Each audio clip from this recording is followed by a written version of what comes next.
Makasih. Jadi kita mulai saja materinya. Ya, apakah tampilannya sudah berupa PowerPoint? Sudah, Pak. Sudah ya. Oke, jadi materi ini adalah materi terakhir untuk prospektif ya. Jadi dari rangkaian pembahasan penilaian perusahaan dari strategi, bisnis, akuntansi, financing ya. Nah, sekarang prospektif dan valuation. Nah, jadi hari ini kita fokus ke discount rate-nya ya. Ini juga beberapa mahasiswa salah dalam menerapkan discount rate ya. Artinya nanti hasil akhirnya juga akan salah ya. Ini pasti keluar di ujian untuk kasus ya. Jadi teman-teman nanti tolong dilatih penggunaannya ya. Kalau misalnya ada yang kurang jelas bisa ditanyakan. Nah, minggu lalu kita udah belajar mengenai model. Valuation ada berapa kemarin? Ada yang ingat ada berapa model? Halo? 5 ya, Pak. Iya, ada 5. Ini jangan sampai lupa ya. Jadi 5-5-nya pasti ada yang keluar tuh ya. Oke, yang pertama apa? Price multiple. Iya, price multiple. Ya, jadi karena kita mengasumsikan perusahaan kita ada benchmark-nya, maka kita cari perusahaan yang sebanding ya. Nah, perusahaan sebanding yang sudah ada harga pasarnya itulah yang kita jadikan benchmark ya.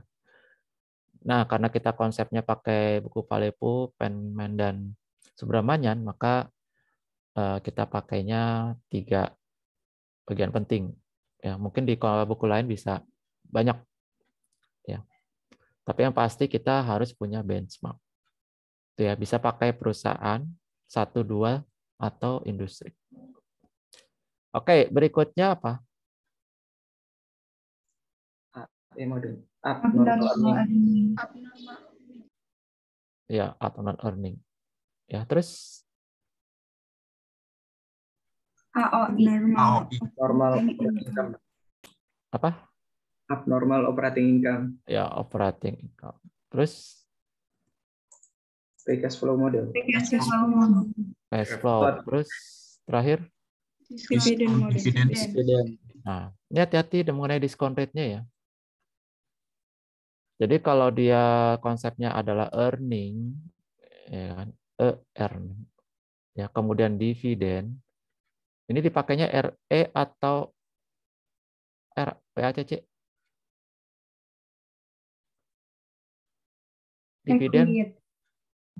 Dividen dengan earning? PACC. Dividen. Ayo. PACC. PACC atau E? Itu tadi dividen. RE, Pak, dividen. Ya, dividen pasti RE. Kalau abnormal earning? RE, Pak. Iya, RE. Kalau operating?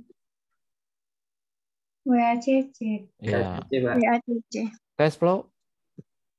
WACC. WACC, Pak. Nah, jadi konsepnya gini nih, kalau masih bingung. Kalau dia earning, sudah pasti kan nanti larinya ke equity, ya kan? Nama juga laba earning. Tuh ya. Karena untuk operating income, di sini kan dia melihatnya dari operating asset, net operating, dari NOA-nya. Kalau NOA berarti aset dia. Oh, berarti pakai WACC. Ya, makanya nanti dikurangi dengan debt-nya. Cash flow udah jelas, cash flow pasti komponen di aset. Ya kan? Berarti pakainya WACC.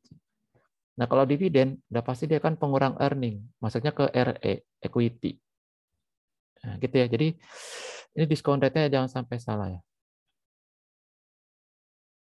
Jadi jangan sampai bingung ya. Kalau earning dan dividen pasti komponen di income statement. Makanya pakainya RE.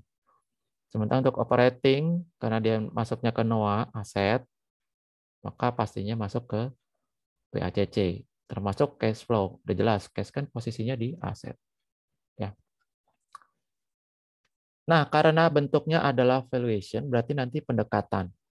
Ya, Berarti butuh adanya estimasi. Nah, nanti untuk di soal estimasi maupun asumsi yang digunakan memang mudah-mudahan tidak ada debatable, ya. Kenapa debatable? Mungkin beberapa literatur dan mungkin beberapa dosen justru ya juga ada yang agak berbeda mengenai estimasi dan asumsi yang dipakai, ya. Tapi nanti mudah-mudahan untuk ujian nanti kita sudah stated, ya, apa yang diasumsikan maupun diestimasikan sudah tidak ada perdebatan, gitu. Misal pakainya geometrik atau arithmetic mean, nah kayak gitu-gitu, simpel-simpel ya, atau dibulatkan atau tidak, gitu ya. Walaupun nanti hasilnya kan akan beda, ya. Walaupun hasilnya beda, tapi mungkin tadi dengan cara mitigasi semuanya sudah di stated di soal dengan jelas, maka tidak ada lagi perbedaan dalam cara pandang soal ya. Mudah-mudahan. Tuh. Nah, kemudian nanti akan kita belajar mengenai konsepnya. Kemudian ada 3 discount rate yang digunakan. Ini karena bentuknya adalah aset, kemudian equity, yang kurang apa nih discount rate apa?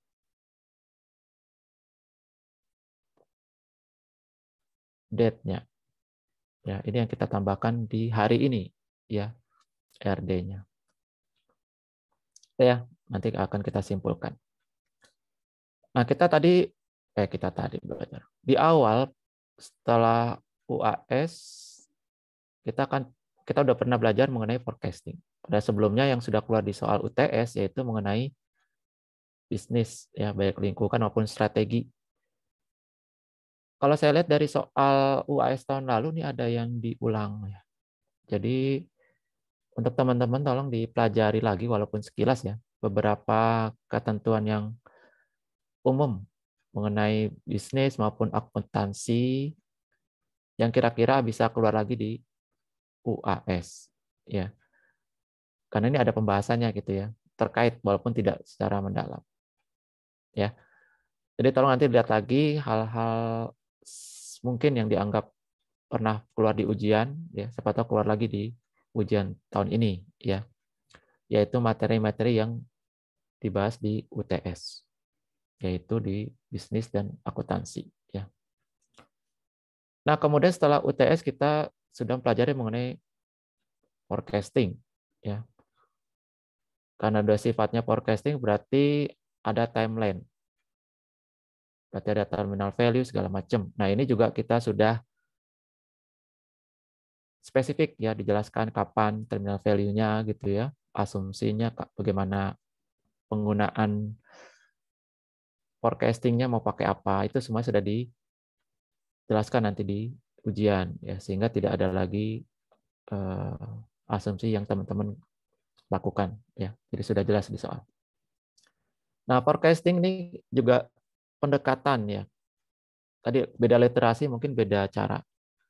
Nah, asumsi yang dibangun di materi ini karena kita menggunakan alurnya NM, tapi saya lihat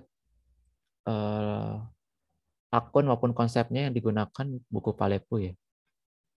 Nah, sehingga nggak ada residual yang kita pelajari ya. Kalau teman-teman sudah pernah baca buku PNM-nya itu ada residual ROI dan seterusnya ya, kita nggak pakai. Nah, kita pendekatannya pakai buku Palepu yang asumsi akrualnya itu dari sales ya. Sales kemudian dari situ turun ke gross profit ya, kemudian ada NOA-nya sehingga kita bisa hitung dari akrual ke cash basis, free cash flow-nya berapa. Itu ya. Jadi dari profit kemudian kita kurangi dengan adanya investasi di aset ya dari selisih NOA itu, maka asumsinya yang kita peroleh sisanya adalah cash flow terakhir ya. Inilah yang tersedia untuk dividen dan debt. Nah, tadi karena pendekatan, nama juga pendekatan ya, tapi secara teori mungkin agak berbeda, yaitu konsep dasar free cash flow, dana ini tersedia untuk apa dulu? Nah, ini dia. Dananya tersedianya adalah untuk dividen dulu ya. Dengan asumsi bahwa dividen ini kebijakannya sudah ditentukan di awal. Ya. Gimana keputusan dividennya? Bisa tidak ada, bisa perpetuity atau ada growth. Kan gitu ya. Nah, setelah dananya itu kita hitung dengan dividennya, kita kurangi, maka bisa jadi dana itu sisa. Berarti kita bisa buat bayar hutang. Atau yang lebih parah, dananya tidak cukup untuk membayar dividen. Maka asumsi yang dibangun jika tidak cukup untuk membayar dividen adalah dengan meminjam. Sehingga hutangnya bertambah.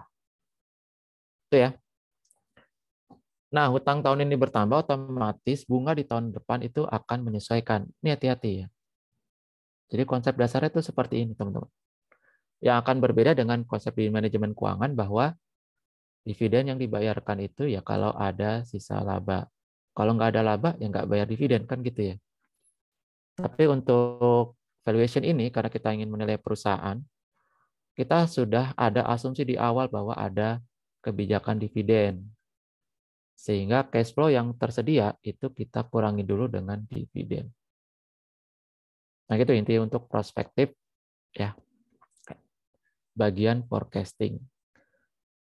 Nah, kemudian setelah kita forecast dalam bentuk urutan waktu, timeline, di mana nanti ada terminal value yang sudah asumsinya sudah tetap, ya tidak berubah-berubah lagi, maka kita diskonkan. Nah, tingkat diskonnya adalah yang kita pelajari sekarang. Cuman untuk modelnya kita udah pelajari kemarin, ya, untuk valuation-nya. Nah, valuation-nya ini ada menggunakan pendekatan aset, ya, ada yang menggunakan pendekatan equity. Nah, cuman yang harus diingat adalah kalau kita pendekatan aset, maka kita harus kurangkan dulu dengan hutangnya supaya kita bisa memperoleh nilai berdasarkan ekuitasnya. Itu ya. Ini yang kadang-kadang lupa nih. Kita pakai model pendekatan aset, itu ya, operating income maupun cash flow, tapi lupa untuk mengurangi hutangnya, ya. Oke, berikutnya nanti kalau teman-teman lihat di chapter yang tidak ada di RPS ya, di buku Palepu itu ada aplikasinya. Kalau saya lihat nih ada berapa soal keluar dari situ ya. Jadi walaupun tidak dibahas secara spesifik chapter tersebut di RPS, tapi konsep dasarnya sebenarnya sudah dipelajari di awal ya, mengenai konsep dari nilai valuation tadi, yaitu kalau nilainya sudah diketahui, kita bandingkan dengan pasar, kita bisa ambil keputusan investasi ya. Kalau kita sebagai investor, berarti keputusannya kita bisa membeli, menjual atau menahan. Ini kan standar ya. Jadi walaupun ada di chapter berikutnya yang tidak ada di RPS, tapi saya sangat berharap teman-teman tetap membacanya ya sepintas. Itu tidak ada hal baru ya. Semuanya sudah dipelajari di MenQ maupun di awal mempelajari ALK. Nah, termasuk di kuliah umum. Ya ada semua nih ya. Mengenai investasi kayak sekarang nih, banyak proyek-proyek. Pasti kan dihitung gitu ya. Apakah proyek tersebut dilanjutkan, diterima atau ditolak. Itu ya. Itu udah kita pelajari di kuliah umum. Nah, jadi kalau misalnya masih butuh referensi, teman-teman baca aja ya di chapter berikutnya tuh di buku Palepu. Itu ya, jadi secara teori mungkin ada, saya lihat malah pasti keluar ya di aplikasi penggunaan ALK ini ya. Jadi tolong dibaca aja ya, saran saya. Cuman kalau misalnya teman-teman protes tidak ada di RPS, kita bisa tunjukkan gitu ya. At least di kuliah umum itu materi aplikasi semua tuh ya. Itu ada semua di situ. Ya. Begitu. Jadi kalau nanti ada soal dosen mengusulkan yang aplikasi seperti ini, pasti saya keluarkan ya. Saya setujui. Walaupun secara ini kayaknya dibahasnya di chapter berikutnya ada ya. Tapi memang ada kok di kuliah umum itu masalahnya.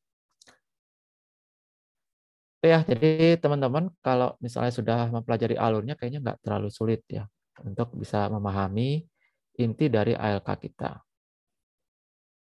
Nah, termasuk yang sering saya ulas ya kan nanti teman-teman kan banyak, kalau tahun lalu kan banyak ditempatkan di BPKP, ya kan? BPKP kan mengaudit, ya pasti menggunakan rasio-rasio ya. Aplikasi ALK ini pasti dipakai, itu wajib ya. Di beberapa Pemda justru kita diminta untuk jadi narasumber ya, untuk bimbing mengenai penerapan ALK ya. Saya lupa berapa Pemda gitu ya. Kalau di Kementerian Keuangan hampir di semua direktorat itu pakai ALK ya. Teman-teman nanti yang ditempatkan di BKF apalagi ya. Mungkin yang agak sedikit tidak terkait secara konsep ini, kalau teman-teman mungkin hanya ditempatkan di beberapa instansi pemerintah lain ya. Ya mungkin di bagian pengadaan bendahara gitu ya. Nah, at least bisa kalian gunakan untuk menganalisa rekanan ya. Apakah rekanan itu mampu untuk melakukan proyek yang kita diberi tanggung jawab. Itu ya. Berarti di sini nih posisinya nih. Jangan sampai rekanan yang banyak utang segala macam dikasih proyek, ya kan? Pasti nanti mereka tidak perform. Nah gitu ya. Jadi konsep dasar ALK ini mudah-mudahan teman-teman bisa paham. Nah kita lanjut. Tahap awal ini juga kita udah pelajari kemarin adalah mengenai model. Ya. Dari 5 model itu ada 4 yang terkait dengan penggunaan discount rate. Ya. Kalau yang price multiple kan sudah jelas ya. Kendalanya adalah penentuan benchmark perusahaan sebanding ya. Kalau 4 metode yang lain itu kesulitannya adalah penentuan dalam bentuk discount rate. Kenapa? Karena setiap investasi ya, karena kita lihat dari sisi neraca di aset, ya kan ada investment di sini. Pasti didukung dengan pendanaan, ya kan? Apakah pendanaan itu semuanya dari utang atau dari modal? Nah, gitu. Masalahnya baik utang maupun modal ini butuh return, ya kan? Butuh cost di sini. Jadi yang dipertanyakan berapa nilainya, gitu ya? Berapa diskon rate-nya, ya kan? Kita mau estimasinya pakai apa? Kenapa? Karena ada yang sifatnya nilainya itu adalah sudah disebutkan atau nominal, gitu ya.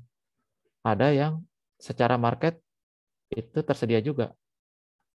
Nah, kita pakai yang mana?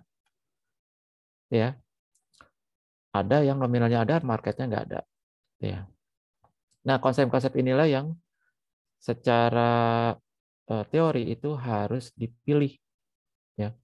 Kenapa kita pakai market? Market juga banyak, ya kan? Ada berapa yang mengeluarkan tingkat return atau premium atau discount rate, risk free dan seterusnya. Nah, itu masing-masing harus disebutkan alasannya. Kenapa kita gunakan marketnya pakai Wall Street Journal misalnya. Dan seterusnya. Nanti kita ada contohnya ya. Nah, secara konsep, kalau kita mengatakan mau berinvestasi, ataupun kita ditawarkan berinvestasi, berarti kita seperti dalam permainan probabilitas. Ya kan? Ada kemungkinan, nah ini dia. Kalau yang namanya investasi, ya pasti ada kemungkinan. Kemungkinan apa? Risiko. Jadi kalau kita lihat di TV-TV kan, ada yang menganggap ini penipuan gitu ya. Kita udah investasi tapi tidak ada return gitu ya, atau returnnya tidak sesuai dengan yang diperjanjikan. Nah, ini hati-hati nih.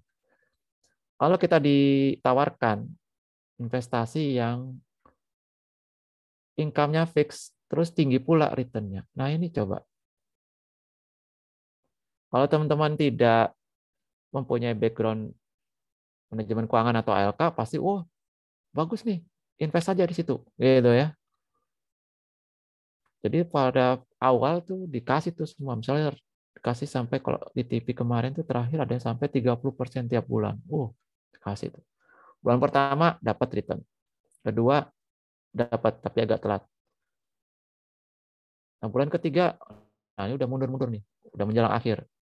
Nah, kita udah bisa tebak gitu. Udah pastilah kalau sudah fix return-nya tinggi, itu biasanya pakai skema Ponzi, ya kan? Jadi yang di awal-awal aja dia dapat, ya, tapi pas terakhirnya itu udah nggak mampu lagi bayar, ya kan? Terus akhirnya apa? Kabur dia. Itu ya. Jadi kalau ditawarkan metode yang fix dengan return yang sangat tinggi itu harusnya curiga, ya. Apakah dia benar ada investasinya atau pakai skema? Ya, saya berapa kali itu ditawarkan. Ya, kita sebagai yang pernah belajar main Q dan ALK ya pasti harusnya tahu resikonya. Ya. Kalau returnnya kita mau tinggi ya risikonya juga kita harus bisa cover pasti tinggi juga, gitu ya. Nah inilah yang kita sebut dengan kompensasi, ya kan? Kalau kita kalau sekarang misalnya yang free rates-nya misalnya 6%, kita ditawarkan investasi sama 6%, ya kita nggak mau. Ya, kenapa? Ya sama aja, ngapain kita mau investasi di sana yang lebih berisiko dengan saya ke yang tidak ada risiko. Ya. Nah kan konsepnya dasarnya gini. Nah kalau misalnya ada risiko berarti harusnya lebih dari 6%. Kenapa? Untuk mengcover kalau terjadi sesuatu. Namanya apa? Kompensasi. Gitu. Semakin tinggi investasinya, semakin tinggi risikonya, ya kan, kayak kemarin saya ditawarkan yang coupling. Ya walaupun syariah kita harus curiga juga gitu ya. Jangan tentang syariah misalnya, oh pasti jujur nih, saya belum tentu. Kadang-kadang itu sebagai ini saja ya, tameng aja ya, supaya pelengkap pemasaran, ya kan. Seolah-olah itu pasti jujur dan tidak ada masalah. Ya terbukti ada beberapa investasi yang pernah saya ditawarkan itu bermasalah, ya. Karena return-nya tinggi banget. Nah, risikonya nggak ada. Gitu. Itu udah jelas. Ya. Kita butuh apa? Suatu premium di sini. Nilai lebih yang dari risk free. Gitu ya. Semakin nggak jelas investasinya, berarti premiumnya semakin tinggi harusnya. Itu konsep dasarnya. Ya. Jadi jangan sampai kita ngejar-ngejar return yang tinggi, tapi pas ada risikonya tidak terbayar, terus protes, nuntut. Ya kan udah jelas ya kan, setiap investasi ada risiko. Makanya kalau misalnya ada yang gugat atau protes atau menuntut, tapi secara konseptual investasi dia tidak menguasai, emang agak repot ya. Pasti ditanya, kan sudah jelas kalau ada investasi pasti ada risiko. Ya. Nah, kita akan mempelajari ada 3 jenis, yaitu bagian dari cost of capital di sini. Sisi pendanaan yang akan digunakan untuk investasi. Dari mana saja? Yaitu dari sisi hutang maupun dari sisi ekuitas. Itu ya. Kemudian juga kalau tidak ada atau dua-duanya ada, kita gunakan weighted average-nya. Ya. Sehingga kita ketemu nilai dari total cost of capital ya secara keseluruhan perusahaan. Oke, cara yang pertama adalah ekuitas. Yaitu kita akan menentukan berapa return dari ekuitas. Ya. Nah, diskon rate yang digunakan untuk ekuitas ini ada 2 ya, yaitu CAPM dan weighted average ya pendekatannya. Nah, biasanya metode yang digunakan untuk ekuitas ini adalah tadi ya, yaitu dividen dan earning ya. Ini kita gunakan diskon rate-nya adalah yang ekuitas. Ya, saya ulangi lagi. Jadi untuk metode penilaian yang menggunakan model dividen dan abnormal earning, maka diskon rate-nya digunakan adalah RE ya. Equity ya, karena jelas kalau dividen pasti mengurangi profit yang masuk ke ekuitas, sementara earning udah jelas nanti juga masuk ke ekuitas, sehingga diskon rate-nya digunakan adalah equity atau RE ya. Nah, di sini kita lihat untuk equity, ini modelnya adalah CAPM, udah pernah kita pelajari ya di manajemen keuangan, ya. Capital Asset Pricing Model, ya. Karena dia bentuknya adalah beberapa itemnya menggunakan data eksternal ya, berarti kita nanti harus lihat dan harus ketahui nilai yang digunakan pakai apa, literaturnya, kemudian apa dasarnya kita menggunakan nilai tersebut. Ya. Kalau WACC kita masukkan dari data internal. Nah, kita masuk ke CAPM. Ini pasti keluar ya di ujian teman-teman ya, jadi tolong nanti diperdalam lagi dan dilatih. Jadi nanti kalau yang pilihan ganda, walaupun jumlahnya cuma 35, itu beberapa ada hitungannya ya. Contohnya hitungan sederhana kayak gini, CAPM. Diketahuinya risk free-nya dan betanya dan premium berapa RE-nya. Ya, simpel gitu ya, perhitungan simpel. Jadi nggak boleh salah. Nah, yang dibahas di dalam CAPM ini adalah namanya risiko. Risiko ada yang bisa didiversifikasi, ada yang tidak. Nah, nanti teman-teman lihat lagi tuh, ya, systematic risk dan unsystematic risk, ya apa bedanya? Ya, ada nggak yang bisa didiversifikasi? Gitu ya. Itu juga harus dipelajari. Nah, kita lihat di sini bahwa normalnya seluruh return dari pasar itu didistribusikan, gitu ya. Nah, masing-masing kan nanti akan ada yang sifatnya sama dengan pasar, ya berarti dia hubungannya searah, berarti betanya 1 lebih, gitu ya. Ada yang berkebalikan dengan return pasar, gitu ya. Juga hati-hati, ya. Nah, yang bagus kan tidak kita investasikan di satu tempat, ya kan. Jangan sampai kayak sekarang nih pandemi, kemudian kita investasinya di saham-saham yang mungkin hanya bagus pada waktu offline, ya kan. Pada saat online gini udah tidak laku atau turun drastis. Nah, kita harus diversifikasi ke saham-saham yang bagus pada saat pandemi, gitu ya. Atau yang komoditas. Kayak dulu batu bara, oh karena jelek nggak mau investasi di situ. Sekarang kan lagi bagus ya, naik dan seterusnya. Gitu ya. Jadi ada beberapa hal yang perlu kita diversifikasikan risikonya. Nah, ada juga yang tidak bisa diversifikasi. Ya. Nah, ini kadang-kadang kita sebut karena seluruhnya itu terdampak, ya kan? Kalau lihat di teori, misalnya terjadi bencana, gitu ya, kebakaran, kayak sekarang pandemi, itu semuanya terdampak.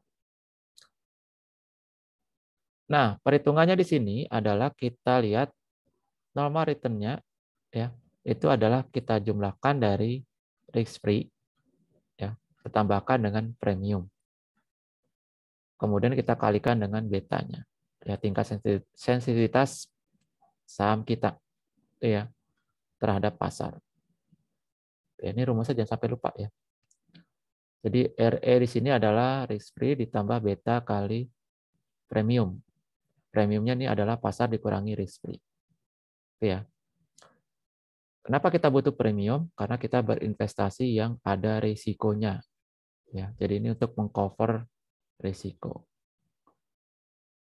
Jadi semakin berisiko investasi kita, maka premiumnya akan semakin tinggi.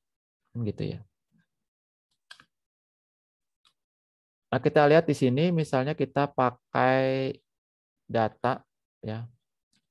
Di sini pakai Damodaran misalnya. Data yang diperoleh misalnya untuk premiumnya berdasarkan negara. Jadi kalau negara itu semakin stabil, bagus, itu premiumnya kecil. Ya. Tapi kalau negaranya anta beranta, sering perang segala macam, itu premiumnya pasti tinggi. Ya. Bisa lihat lagi juga per negara di sini. Ya, splitnya. Indonesia 2. Kalau negara yang banyak konflik, itu bisa tinggi. Ya. Irak 10. Gitu ya. Preminya juga sama. Karena dia berisiko, maka bisa jadi investasi kita tidak sesuai return-nya, ya, atau terpengaruh. Ini tahun 2019. Kira-kira kalau 2021 itu gimana?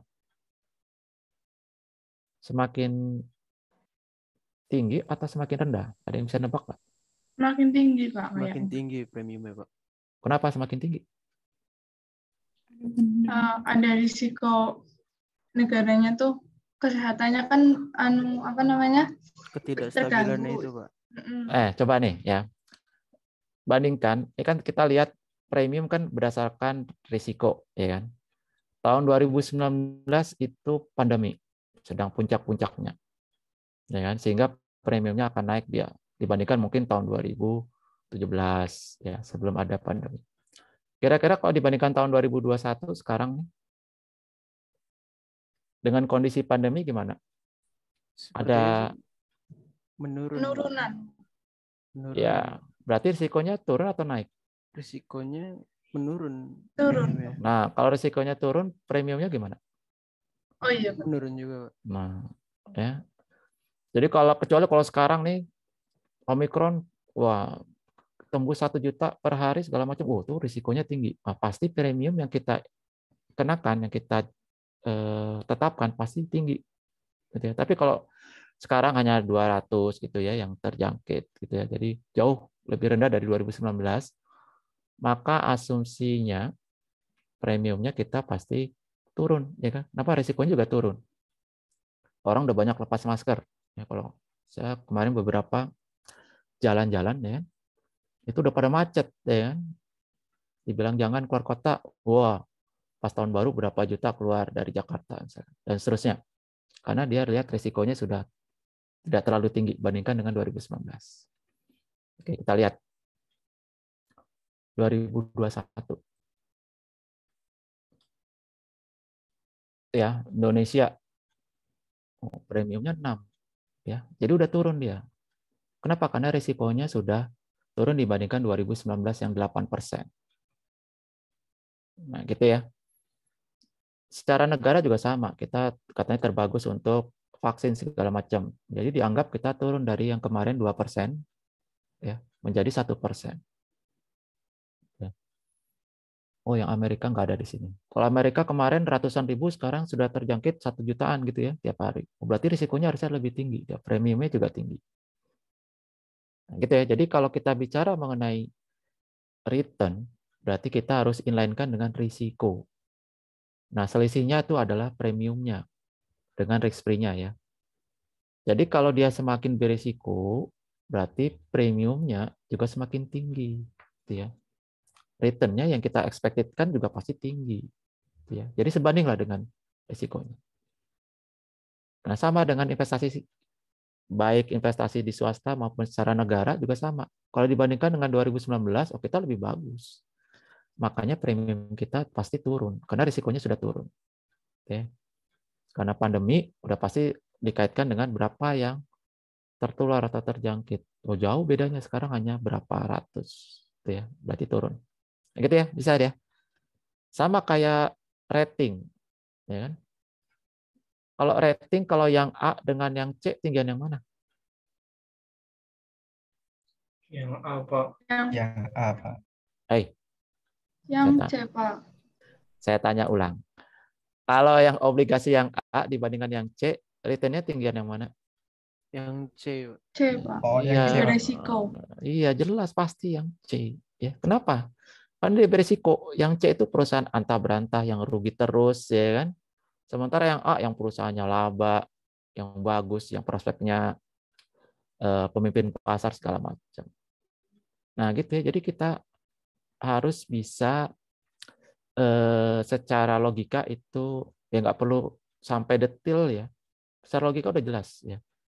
Kalau perusahaannya jelek, jual obligasi, pasti dia ingin supaya laku, ya kan? Berarti dia pasti mengiming-imingi dengan return yang tinggi, supaya apa? Supaya mengcover risikonya. Investor juga gitu, dia ingin investasi di perusahaan yang hampir bangkrut, wah pasti dia sudah ngitung, harusnya pasti lebih tinggi dia mengharapkan pengembalian. Kenapa? Karena dia convert dengan risiko. Gitu ya. Jadi saya ulangi lagi, baik sisi negara maupun sisi investasi maupun rating itu semua sama. Ya. Kalau terkait dengan risiko, maka return-nya akan sebanding. Ya. Kalau risikonya tinggi, maka kita ingin mengharapkan return-nya juga tinggi. Ya otomatis cost-nya juga tinggi. Ya. Nah, jadi teman-teman, nah yang saya jadi highlight adalah pada waktu riset, ya kan? Saya lihat riset masih pakai beberapa yang kalau pakai data diskon rate harga pasar itu pakai data lama. Pasti saya coret, udah nggak relevan.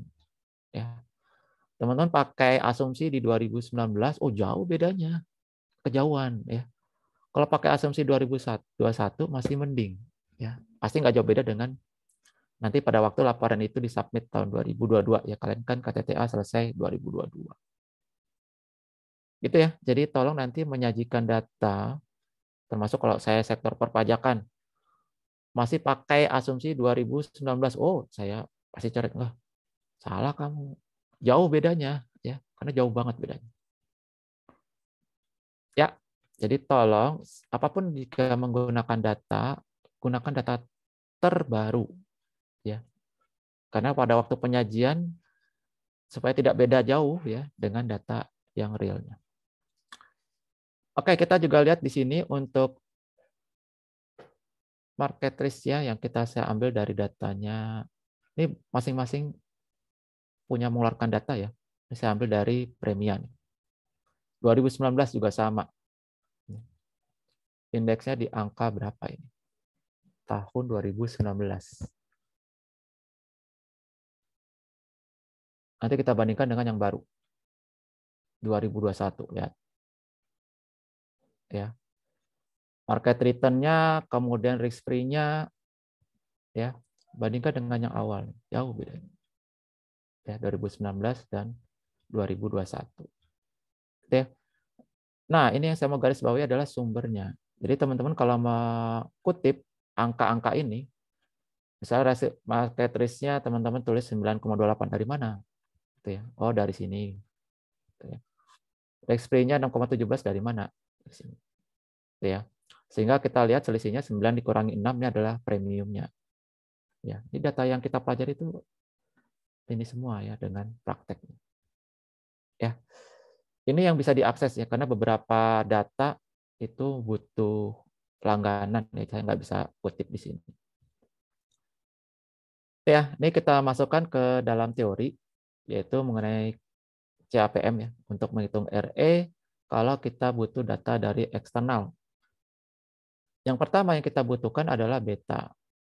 Ya, jadi beta adalah tingkat kovarian perbedaan dengan market. Ya, bisa diambil dari data Pevindo biasanya yang masih bisa diakses secara free. Ya, sehingga ini menggambarkan tingkat sensitivitas ya perbedaan dengan market atau pasar. Ya. Kalau dia identik dengan pasar, artinya pasar naik 1, dia juga naik 1, pasar turun 1, dia juga turun 1, maka dia 1. Ya. Bisa kurang, bisa lebih. Makanya yang bagus adalah investasi di portofolio yang sangat bertolak belakang gitu ya sebenarnya.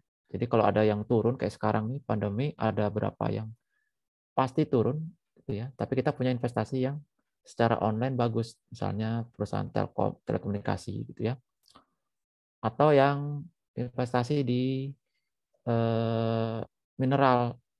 Mineral ada yang batu bara turun, tapi ada yang lain yang bagus naik gitu ya dan seterusnya. Jadi kita sebar lah itu investasi. Jadi ya, untuk beta silakan gunakan yang tersedia. Kemudian untuk risk free rate ini juga sama. Dari beberapa teori teman-teman harus memilih ya kalau menggunakan apa dasarnya apa. Gitu ya. Nah, khusus untuk ujian, teman-teman ya, itu kita gunakan yang sama seperti teori ini, ya, yang intermediate dari obligasi pemerintah. Ya, yang kita pakai adalah yang 10 tahun. Gitu ya. Tapi nanti kalau buat riset, laporan KTTA, dan seterusnya, termasuk laporan akhir teman-teman, itu kalau ada risk free, ya, cantumkan. Pasti bukan hasil diskusi kelompok dong ya. Pasti hasil dari data eksternal. Terserah mau dari internet, yang luar maupun yang dalam, misalnya yang dari BI dan seterusnya, gitu ya. Silakan datanya dikutip untuk menentukan berapa risk free yang digunakan. Oke, untuk yang beta, Pepindo mengeluarkan data di 2019. Ya, ini bisa dilihat di sini. Oke, berikutnya untuk risk free. Ini yang data dari Trading Economics. Lihat ya, Indonesia Government Bond yang 10 tahun. Nah, kira-kira sekarang berapa hasilnya? Kita pakai. Ya, ini tahun berapa nih? Ini 2019 kalau nggak salah. Oke, kita bandingkan yang baru kemarin saya download. 2022 bond pemerintah yang 10 tahun itu adalah di 6%. Ya, sebelumnya tadi berapa? 7%. Ya, berarti apa? Risk free-nya kita turun. Ya. Nah, ini sama, berarti kondisinya kita jauh lebih baik dibandingkan 2019. Ya kan, dari 7% ke 6%. Ini 1M maksudnya apa nih? Ada yang tahu nggak? Berarti obligasi Indonesia yang kalau 10Y berarti 10 tahun. Kalau 1M apa? 1 month nggak, Pak? Bulan. Ya, 1 bulan. 52W? 52 minggu. Iya, 52 minggu. Itu ya. Jadi kalau nanti datanya yang di ujian misal keluar yang seperti ini, teman-teman bisa pilih mana ya. Oh, ternyata pakainya 10 tahun untuk yang intermediary, ya, yang jangka menengah. Jangan pakai yang 30 tahun ya. Kayak di soal kuis nanti juga ada bentuknya tabel. Jadi teman-teman akan memilih tuh pakainya yang mana ya. Jangan sampai salah. Kalau salah pakai yang ini kan pasti hasilnya salah ya. Hati-hati ya. Jadi tolong dipahami bahwa untuk keseragaman penggunaan risk free adalah obligasi pemerintah jangka waktu menengah yaitu 10 tahun. Ya. Oke, kita lanjut di sini untuk ya imbal hasil obligasi sama itu tadi ya. Hari terakhir. Kapan? 30 Desember. Ya, salah. Terakhir ini 6 ya, 6,442. Gitu ya. Nah, kalau teman-teman bermain di technical analysis pasti akan melototin ini ya. Wah, naik turun jantungan segala macam. Tapi kalau teman-teman sudah punya dasar fundamental ya nggak perlu dilihat lagi ya. Nggak perlu pakai technical analysis. Ini spot jantung. Kayak sekarang nih yang milenial ini banyak bermain saham tapi nggak punya pengetahuan manajemen keuangan ya bermainnya di sini perubahan itu ya. Pakai robot dia. Trennya naik, oh beli, mungkin naik di sini. Padahal secara fundamental dia rendah ya kan. Berarti ada masalah di sini. Biasanya kan dipermainkan ya kan, digoreng. Misal kalau untuk saham segala macam supaya kelihatan bagus padahal dia jelek. Nanti endingnya pasti turun dia di sini. Sesuai dengan kondisi sebenarnya. Tapi kapan? Masalahnya kan gini. Kita pas beli di sini, wah rugi. Pas sekarang dijual udah jauh lebih rendah dari investasi kita. Gitu ya. Jadi tolong nanti teman-teman praktekkan ya. Siapa tahu ada dana lebih untuk berinvestasi. Nah, kalau kita lihat dari sisi bentuk yang lain, ya misalnya pakai tabel, nah ini juga sama nih. Lihat, oh di sini obligasi pemerintah, ya. Kemudian lihat bagian yang intermediary, ya. Sini lebih jelasnya nanti lihat di tabel. Ya. Tenornya berapa lama? Berarti yang 10 tahun. Yang sekarang ya 7,3 ya sama. Oke, bisa diperhatikan jangan sampai salah menetapkan risk free-nya ya. Ini contoh prakteknya. Ini bursa menanyakan asumsi yang digunakan oleh Rukun Raharja. Ini perusahaan terbuka ya. Jadi ini saya kutip dari sumber yang bisa dipublikasikan ya. Jadi yang mau ditanyakan oleh bursa adalah asumsi yang digunakan oleh Rukun Raharja terhadap investasi di Rokan. Ya, ini kan perusahaan pengumbaran ya. Pipa. Nah, di sini kita lihat bahwa untuk asumsi yang digunakan adalah dia asal pembiayaannya adalah dari ekuitas. Berarti cost of debt-nya atau RD-nya 0. Ya, berarti semuanya full dari RE. Nah, RE yang digunakan karena dia berdasarkan data dari eksternal, dia pakai CAPM. Ya, ada risk free. Dia gunakan bond 10 tahun 6%. Sumbernya dari mana? Dari Wall Street. Ya, jadi tersebutkan tuh sumbernya apa. Ya. Spreadnya pakai apa? Di tahun 2019 ya kalau nggak salah, ini BAA3 kita. Kalau ada modern mengeluarkan spreadnya adalah 2,23. Nah gitu ya. Kemudian untuk premiumnya berapa? Premium dipakai 8,09. Sumbernya dari mana? Dari dalam modern. Ya. Beta dari mana? Dari Standard & Poor 0,91. Ini saya nggak bisa cek ya karena ini ternyata harus langganan. Ya. Jadi semua sumbernya disebutkan nih dari mana gitu ya. Tapi secara konsep teman-teman sudah tahu ya bahwa untuk menghitung RE dengan menggunakan CAPM kita butuh data eksternal. Nah, data eksternal karena banyak perlu disebutkan sumbernya dari mana ya. Nah, secara konsep jika kita ketahui ada risk free-nya 4,5, premiumnya 7%, maka cara menghitung RE-nya adalah risk free dikalikan betanya 0,78 kali premiumnya.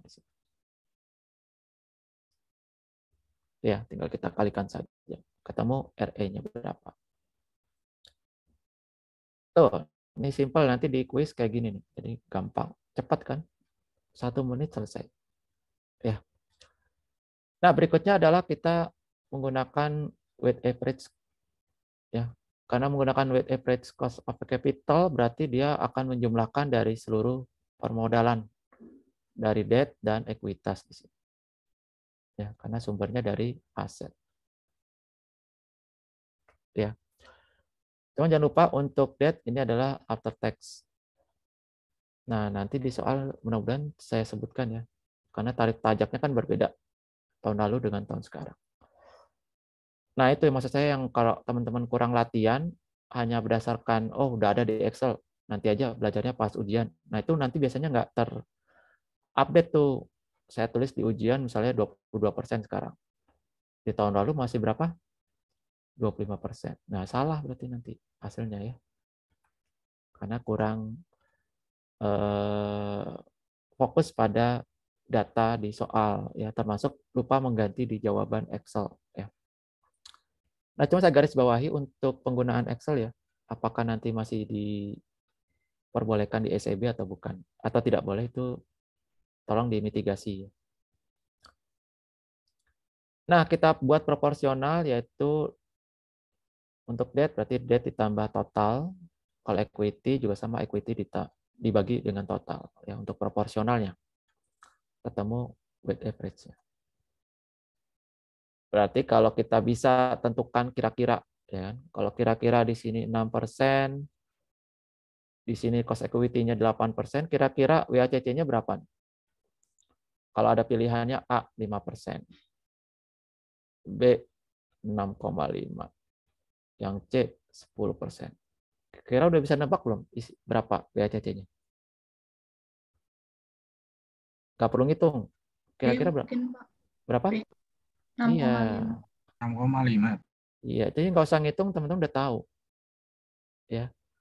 Kalau dia ini RD setelah after tax ya 6% dan RE-nya 8%, berarti WACC pasti di antaranya gitu ya. Jadi nggak perlu ngitung, sudah bisa menebak. Gitu ya. Ini untuk soal pilihan ganda. Jadi jangan, kalau sudah bisa kayak gini nggak perlu ngitung lagi ya, udah ketahuan. Jadi nggak mungkin kurang dari 6, ya kan? Nggak mungkin lebih dari 8. Gitu. Itu untuk cara cepat ya, untuk menghitung WACC. Ini kayak soal tahun lalu ada nih. Dan banyak, ada banyak. Dan beberapa salah gitu ya. Padahal harusnya nggak perlu ngitung, nggak bisa. Oke, berikutnya adalah untuk debt. Nah, kemarin kita juga udah bahas untuk debt bisa dijadikan sumber valuation ya. Jadi walaupun konsepnya adalah utang, tapi karena tadi bisa menjadi valuation penambah nilai berdasarkan debt, ya kan? Cuman masalahnya kan ada masalah batas maksimal, ya kan? Berapa nilai debt yang bisa digunakan? Ya, asumsi MM kemarin kan seperti itu. Ya, keterbatasannya adalah kita nggak mungkin memaksimalkan hutang ya untuk meningkatkan nilai aset. Jadi kalau debt-nya naik kan pasti asetnya naik, itu masalahnya. Ya. Cuma nanti ada saatnya financial distress ya, kalau teman-teman nanti ada riset, yaitu faktor risiko kebangkrutan, ya kan. Kalau kemarin waktu kuliah umum, termasuk yang kuliah umum tahun lalu, yang teman-teman bisa akses KLC-nya ya, videonya, itu adalah ada Z-score ya untuk menghitung. Nah itu juga banyak nih yang mau neliti teman-teman ya, karena sekarang pandemi banyak yang perusahaan kesulitan keuangan itu banyak di riset. Ya, berarti pasti hutangnya pada tinggi-tinggi tuh ya. Kira-kira masih mampu bertahan nggak? Itu. Nah, dilihat di sini bahwa untuk penggunaan dana ini tidak menambah nilai karena dia sifatnya adalah financing tuh ya. Jadi tidak menggenerate nilai seharusnya. Walaupun secara perhitungan ini kan sama ya. Harusnya kalau debt-nya tinggi pasti asetnya juga tinggi tuh ya, menggenerate value dari aset. Nah, kita lihat di sini cara perhitungannya untuk yang debt. Misalnya untuk perusahaan butuh dana 100.000 tinggal ya. Berarti cost of debt-nya untuk pinjaman tersebut adalah 7%.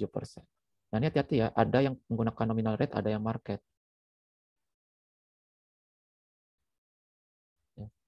Jadi secara konsep nanti kita belajar market lebih preferable ya kan. Cuman masalahnya kan tidak semua market ada. Kayak loan ini jarang ada marketnya. Nah, berarti yang dipakai adalah nominalnya. Ya.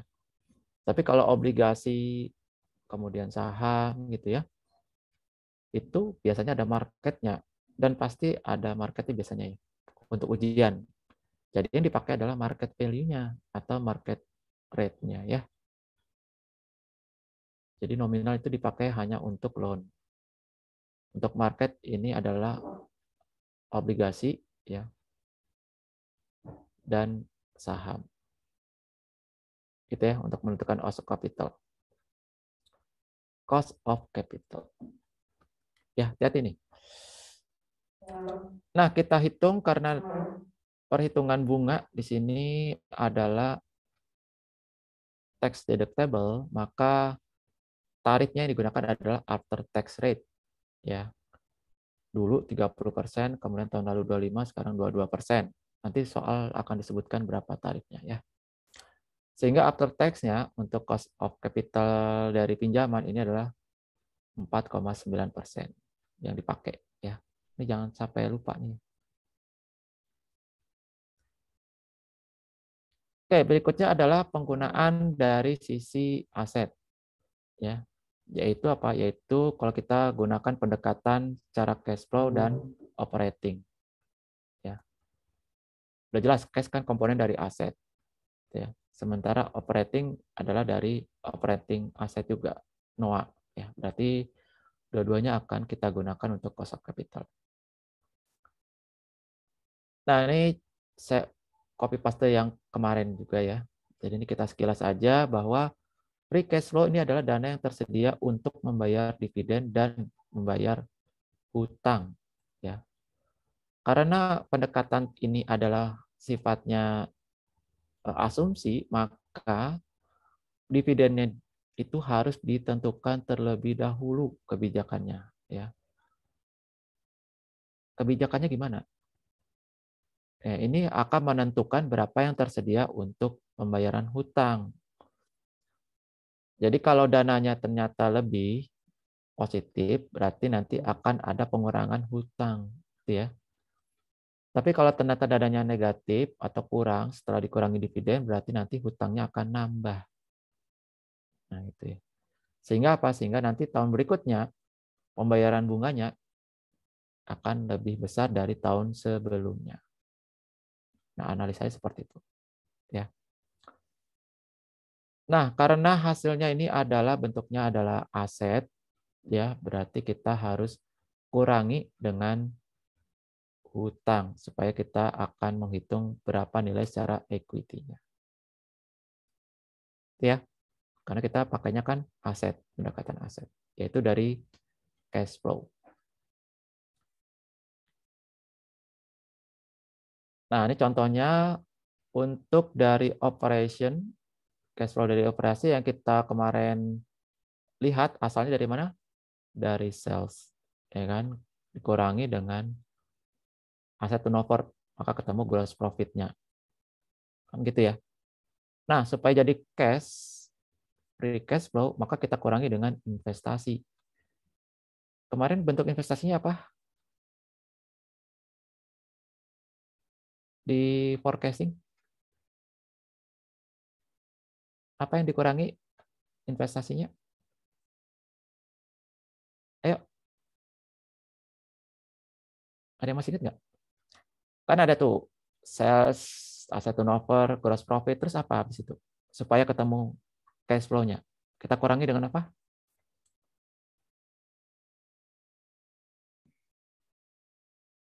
Ayo, siapa yang masih ingat? Kan ada forecast sales, ya kan? Asset turnover, ketemu gross profit. Habis gross profit, untuk kita ketahui free cash flow-nya dikurangi dengan apa? Working capital ya, Pak? Ya, working capital, atau di sana kita pakai apa?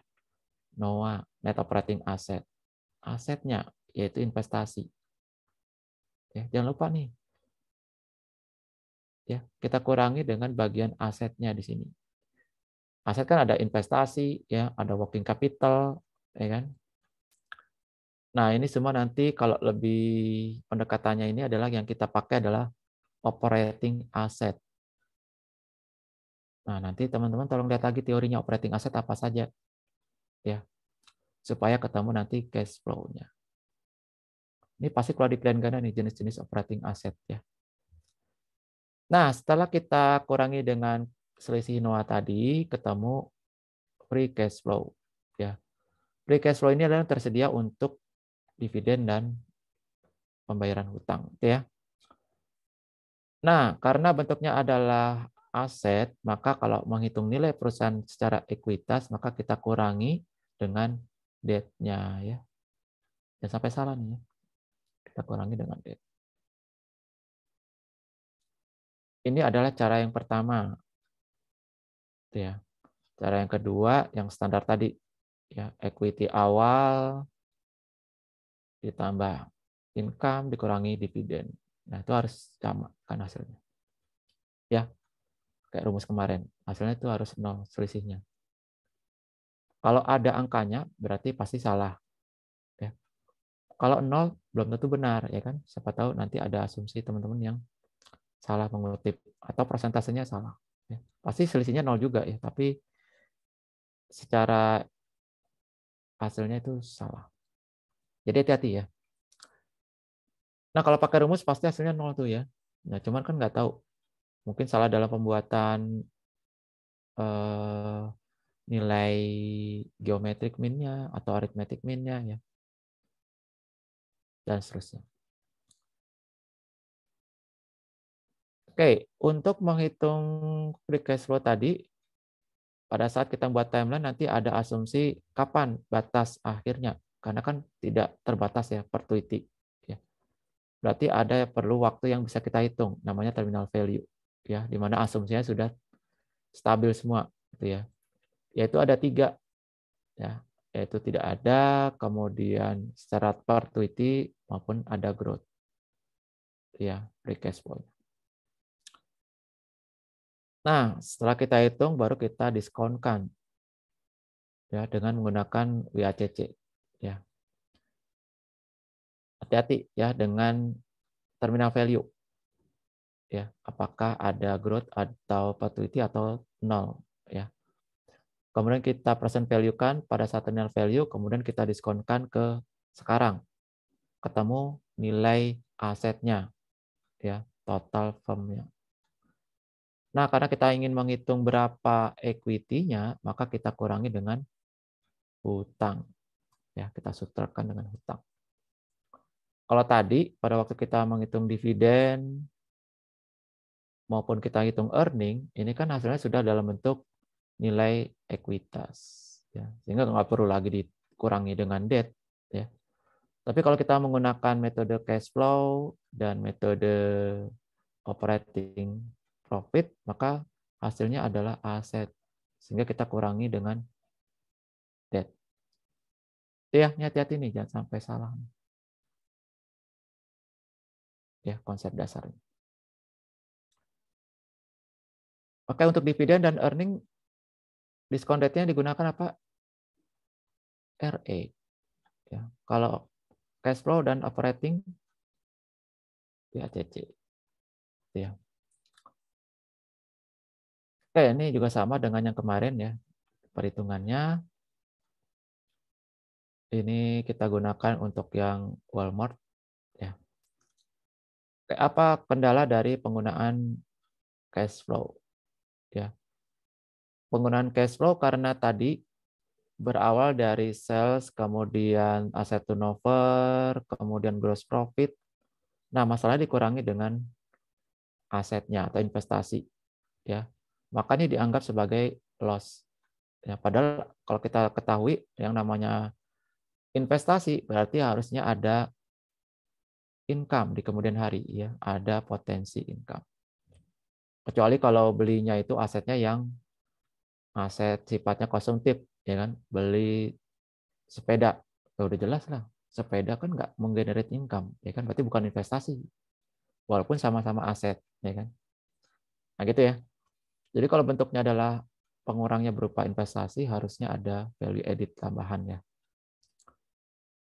Kemudian antara nilai yang diserahkan dengan nanti untuk mengenerate value ini juga ada perbedaan. Ya. Tidak matching karena jangka pendek dan jangka panjang. Maka kalau kita hitung secara jangka panjang harusnya sama, ya. Kemudian analisnya yang digunakan harusnya adalah earning, ya kan, bukan cash flow untuk menggenerate atau menilai perusahaan. Ya. Kenapa itu tadi asumsi cash flow tadi bisa kita tingkatkan dengan cara apa tadi? Hutang. Nah, itu masalahnya, ya. Cash flow-nya kita bisa naikkan kalau kita hutang. Nah, sementara earning-nya mungkin kecil. Nah, ini kan masalahnya seperti ini, ya. Maka ini ada keterbatasan penggunaan cash flow. Ya, jadi tolong nanti dipelajari, ini biasanya keluar di pilihan ganda, yaitu kelebihan dan kekurangan dari metode cash flow. Ya, sama 4 metode tadi, itu ada kelebihan dan ada kekurangannya masing-masing, ya. Jadi tolong bisa dipelajari lagi. Ya. Oke, jadi kita simpulkan bahwa yang paling sulit untuk menilai perusahaan dengan metode 4 metode terakhir, ya, yaitu metode dividen, kemudian earning, kemudian operating dan cash flow. Di sini adalah penentuan cost of capital-nya, ya, dari sisi dananya.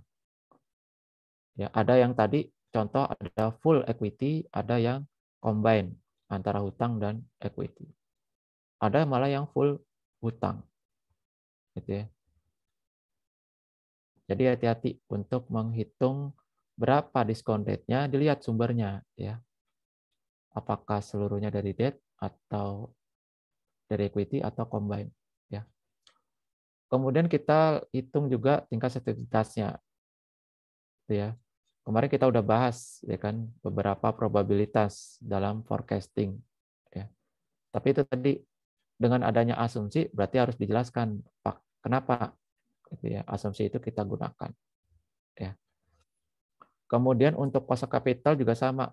Kayak tadi misalnya full equity, sementara penggunaannya menggunakan eksternal, berarti pakai CAPM. Nah, berarti disebutkan tuh asumsi yang digunakan. Ya, risk free-nya dari mana, premiumnya dari mana gitu ya. Betanya dari mana. Oke, ini azan sebentar, saya pause dulu ya.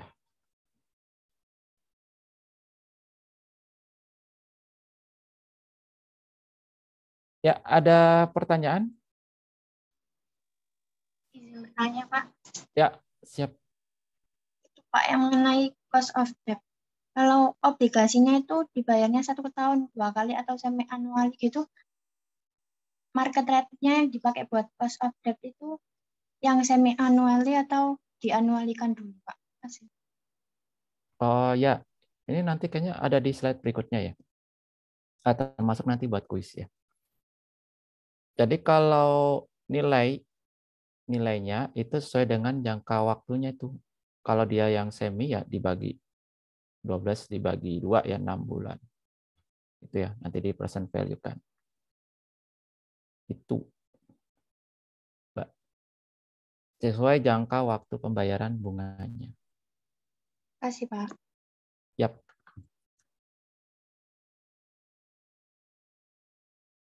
Oke. Kalau tidak ada nih berkait dengan slide yang ini ya, di materi yang berikutnya nih penjelasan juga, yaitu nih sama yang tadi yang ditanyakan ya.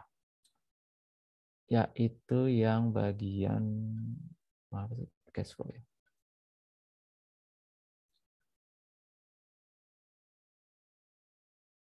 Oke. Ini tampilannya sudah berupa slide? Sudah, Pak. Sudah, Sudah Pak. ya. Ya. Tadi yang ditanyakan mengenai yang RD ya. Nah, nanti lagi. Yang sekarang kita akan mendetail mengenai penggunaan debt dan equity dan WACC-nya ya. Nah, tadi kita udah bahas mengenai cash flow. Ya, jadi secara konsep tadi cash flow adalah berasal dari gross profit, kemudian kita kurangi dengan aset. Ya kan? Aset itu adalah bentuk investasi. Nah, investasinya bisa jadi dalam bentuk capital expenditure, ya kan? Bisa juga dari kenaikan working capital. Working capital contohnya apa? Ada yang masih ingat? Working capital itu biasanya terkait dengan penggunaan operasional sehari-hari, ya. Berarti apa tuh? Kalau kita jual atau beli secara kredit, berarti apa? AR, AP gitu ya. Account payable, account receivable gitu itu adalah working capital, ya. Jadi penggunaan dari aset yang sifatnya operasional. Ya, jadi yang terkait dengan sales itu namanya working capital. Kalau capital expenditure biasanya bentuknya investasi yang besar-besar gitu ya, beli gedung segala macam gitu ya. Nah, jadi di sini dengan adanya peningkatan capital expenditure gitu ya, atau ada peningkatan working capital, berarti dia akan mengurangi cash flow kan gitu ya.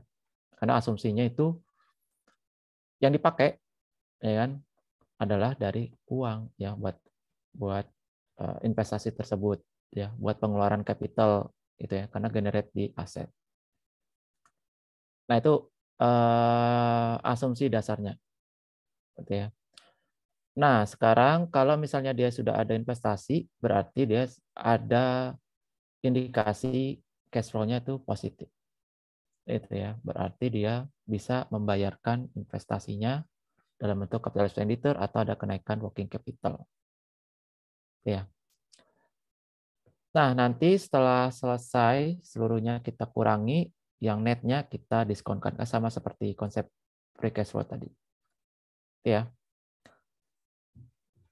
Nah, karena kita menggunakan metode dari cash flow, ya kan? Karena cash flow-nya ada di neraca, berarti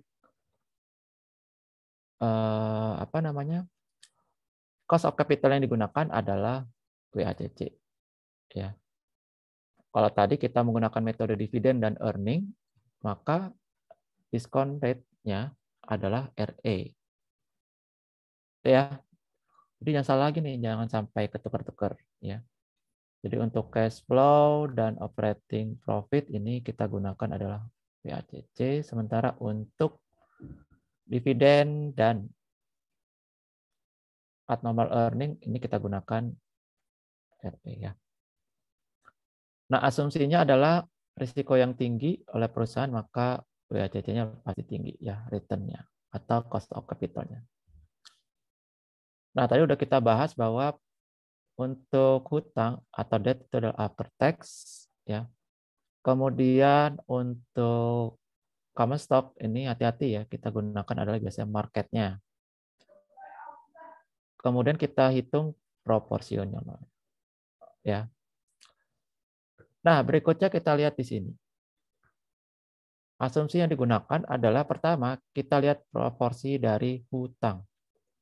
Hutang ada yang jangka pendek, ada yang jangka panjang. Ada yang interest bearing, ada yang tidak. Nah, yang dipakai yang mana? Jadi karena kita mau menghitung cost of capital, maka yang digunakan adalah yang ada bunganya, ya, interest bearing. Ya.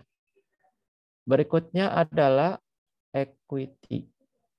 Equity ada yang sifatnya preferred, berarti dia fix dividennya, ada yang common stock yang biasanya fluktuasi tergantung dari ada atau tidak adanya profit.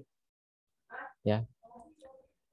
Nah, ini oke sebentar ya, ada gangguan sebentar saya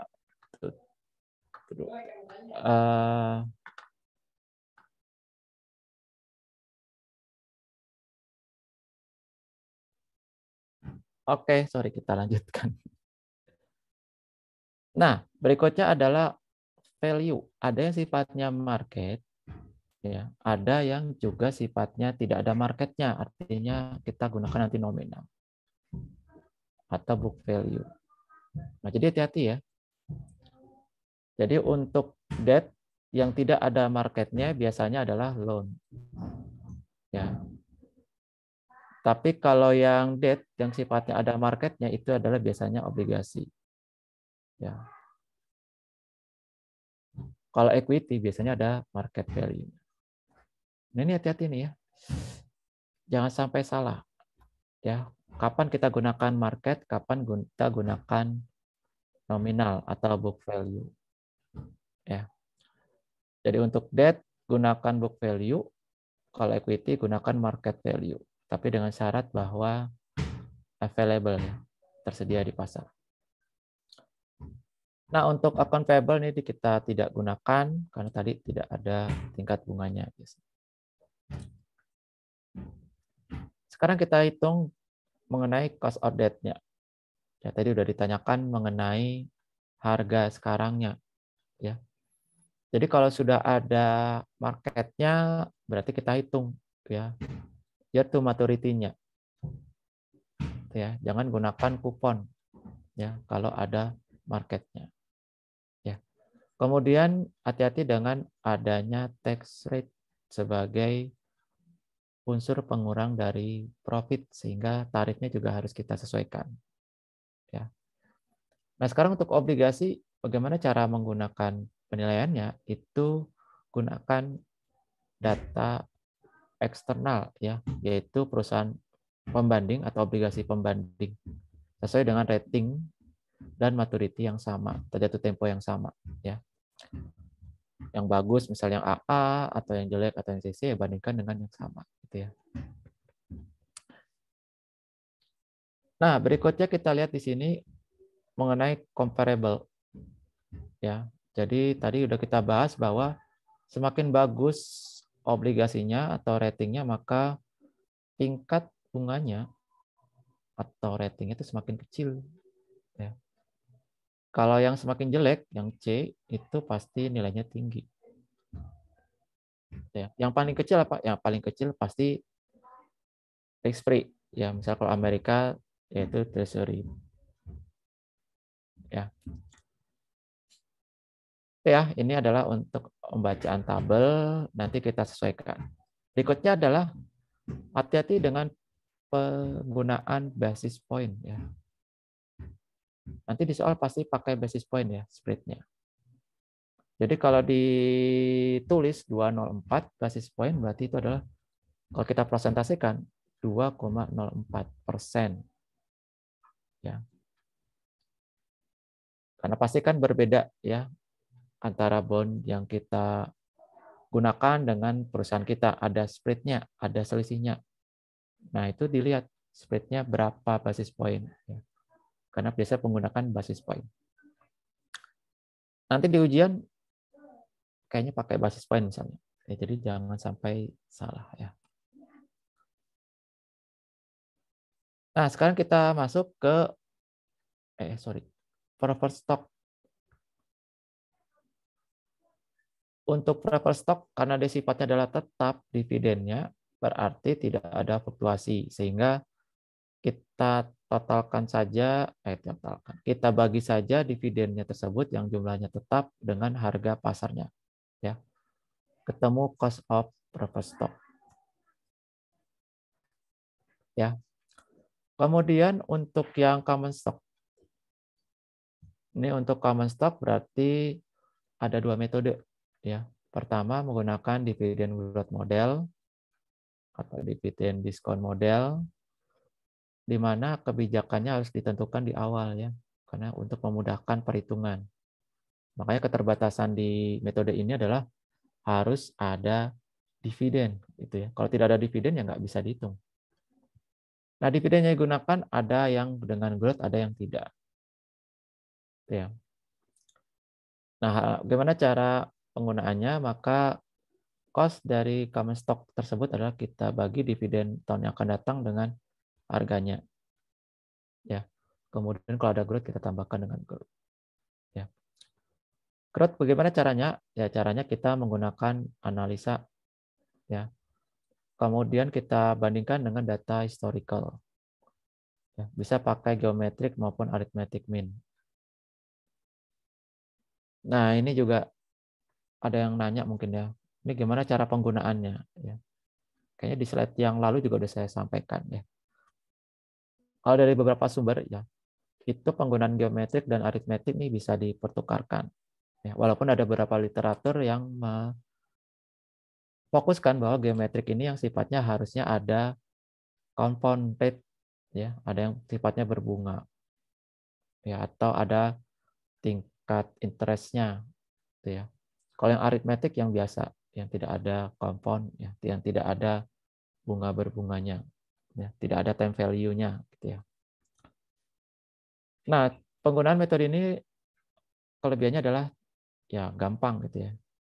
Karena hanya butuh nilai dividen saja untuk bisa menghitungnya. Nah, kontranya adalah karena ada asumsi, maka ini keterbatasan dari asumsi bahwa harus ada dividen. Nah, kenyataannya kan tidak sesuai dengan teori ya, bahwa dividennya itu karena sifatnya common stock dia residual ya kan. Kalau ada laba dibayar, kalau nggak ada harusnya tidak ada ya. Ini keterbatasan. Nah, cara yang kedua adalah dengan menggunakan CAPM yang tadi udah kita bahas ya, yaitu kita hitung dari data eksternal, yaitu dari data risk free, kemudian beta dan premiumnya. Dari mana sumbernya? Ya kita harus lihat, bisa dari Wall Street Journal, Damodaran, S&P dan seterusnya gitu ya. Banyak sumbernya, baik yang free maupun berbayar ya. Ada Pevindo dan seterusnya ya. Ada BI juga sama. Nah, kelebihannya adalah dia realistis ya, karena dia melihat data yang current ya. Kemudian asumsinya juga terbatas. Ya, tidak seenaknya saja ya. Kemudian keterbatasannya apa? Keterbatasannya adalah tadi datanya kan banyak. Ya kan? Makanya harus disebutkan di sini. Kita ngambil data dari mana? Damodaran, Wall Street Journal, ya, dan seterusnya. Nah, itu disebutkan. Dapatnya dari mana? Ya. Karena bisa jadi datanya itu beda-beda. Ya. Menurut Pevindo, misalnya 1,2, menurut Damodaran 1,3, gitu-gitu ya. Nah, tapi disebutkan nih sumber dari mana. Itu intinya. Termasuk teman-teman nanti riset juga gitu. Sumbernya dari mana? Ya, datanya dari mana? Nggak mungkin kita bisa menyebutkan angka seperti ini. Itu keterbatasan CAPM. Ya, ini pasti keluar ya, teman-teman, baik CAPM, dividend growth model gitu ya. Ini semua udah belajar di manajemen keuangan, jadi harusnya cepat nih cara jawabnya. Ya. Baik yang ditanyakan premiumnya, atau marketnya, atau betanya mungkin ya. Jadi bisa dibolak-balik rumusnya. Oke, berikutnya yang ketiga, tadi sudah RD, RE, sekarang weighted average. Karena weighted average dia gunakan adalah untuk sisi neraca di sini. Aset maksudnya, ya. Karena dia menjumlahkan proporsional dari debt dan equity. Ya, tapi jangan salah, ini adalah after tax untuk debt, ya.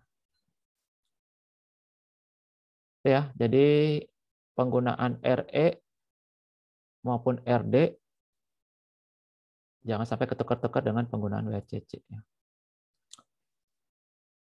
Nah, kita lihat di sini bahwa secara umum yang paling bagus adalah kita gunakan market, ya. Jika tersedia.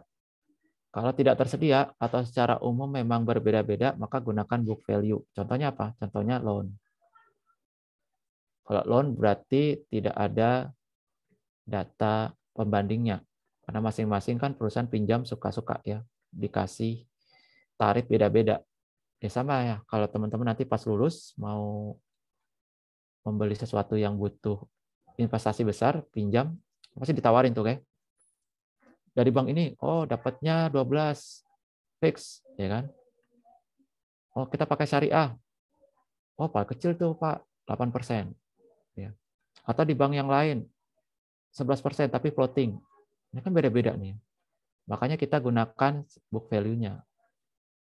Tapi kalau yang obligasi ataupun yang equity, ini biasanya market. Ya.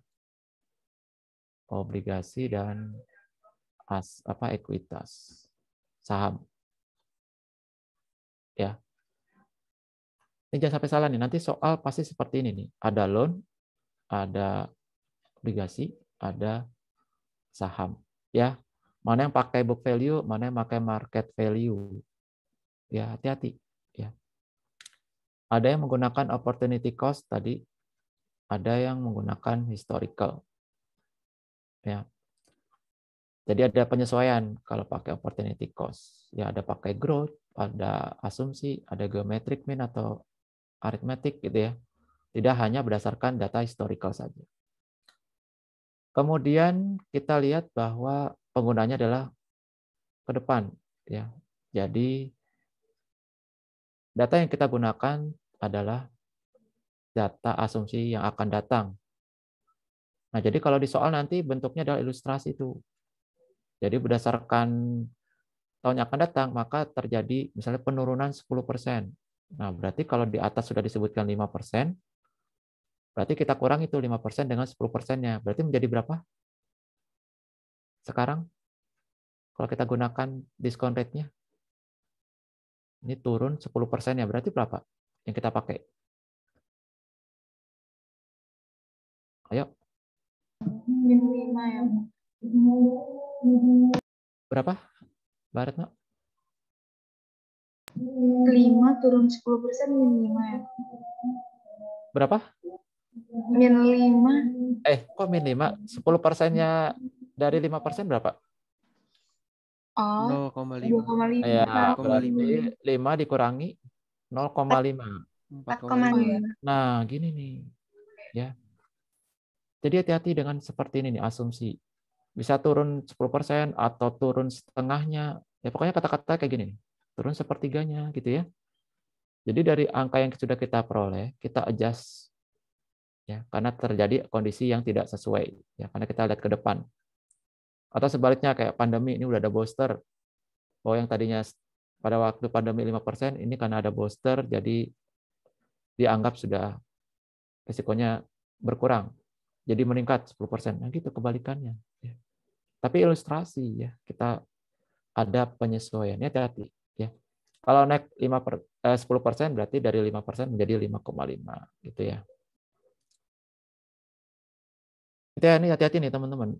Ini saya ulangi lagi bahwa bisa jadi data yang sudah kita peroleh tadi perlu penyesuaian, termasuk yang forecasting ya. Forecasting ternyata ada adjustment dari data ke depannya, ya, misalnya terkait tadi sudah ada booster atau tingkat pandeminya sudah berkurang dan seterusnya, sehingga merubah dari angka seharusnya dari data historical tadi, ya. Nah, ini biasa dikata-katakan ya, maksudnya ada dalam ilustrasi. Ya, jadi hati-hati ya. Hati-hati dalam baca soal. Ya. Nah, karena bentuknya adalah ilustrasi bisa panjang tuh, teman-teman ya. Tapi jangan fokus di sini ya. Kayak kemarin soalnya panjang gitu ya, teman-teman fokus di situ saja ya. Waktunya habis. Sementara soal yang lain yang lebih mudah tidak sempat dikerjakan. Sayang ya. Harusnya bisa kita bagi. Oke, berikutnya adalah untuk WACC. Weighted average ini kan sifatnya adalah satu untuk perusahaan. Ya. Tapi bisa juga kita breakdown ke masing-masing proyek. Ya. Nah, masalahnya adalah keterbatasan dari sini adalah prakteknya gimana sih biasanya? Ya. Kalau kita gunakan weighted average secara perusahaan, maka kita sudah stated untuk di perusahaan, mau investasi dimanapun kita sudah tetapkan di sini. Misalnya 10%. Maka kalau ada investasi yang kurang dari 10% ini kita tolak. Ya. Yang lebih nih kita terima. Nah, gitu ya. Tapi ternyata kalau kita buat WACC-nya bukan berdasarkan data satu perusahaan, ya, tapi kita lakukan penyesuaian berdasarkan tingkat risikonya masing-masing investasi, maka bisa jadi garisnya berbeda. Sehingga kalau kita sesuaikan di sini berdasarkan tingkat risiko masing-masing investasi, oh ternyata justru yang A kita terima. Kenapa? Karena di atas tingkat return yang kita harapkan di sini. Sementara yang B justru di bawah, kan dia berisiko. Kayak tadi kan, kita mau misalnya perusahaan kita nih kayak yang tadi soalnya adalah pipa rokan ya. Kalau dia di offshore dibandingkan dengan yang di inland, risikonya gedean mana tuh? Coba kalau kalian punya ini pendapat kira-kira kalau mau ngebor nyari minyak itu risikonya tinggian di lepas pantai atau di daratan? Daratan. Risikonya gedean di mana? Pantai. Iya, di pantai. Saya dulu kerja pernah dinas di Serang, di Batam ya. Di Batam tuh kan perusahaan offshore, paling gede tuh di sana adalah McDermott ya. Jadi jauh bedanya pipa yang dipakai ya untuk pengeboran lepas pantai dengan yang di darat. Ini contoh pipanya aja. Gitu ya. Beda ya, untuk di lepas pantai ini perlu di coating anti korosi dan seterusnya gitu ya. Beda dengan yang di darat. Jadi darat ibarat nggak perlu di coating, nggak perlu dikasih anti karat, bisa gitu. Jadi cost-nya lebih rendah. Ya otomatis biaya lebih rendah, return-nya juga rendah. Sementara kalau di lepas pantai belum lagi waktu merisetnya.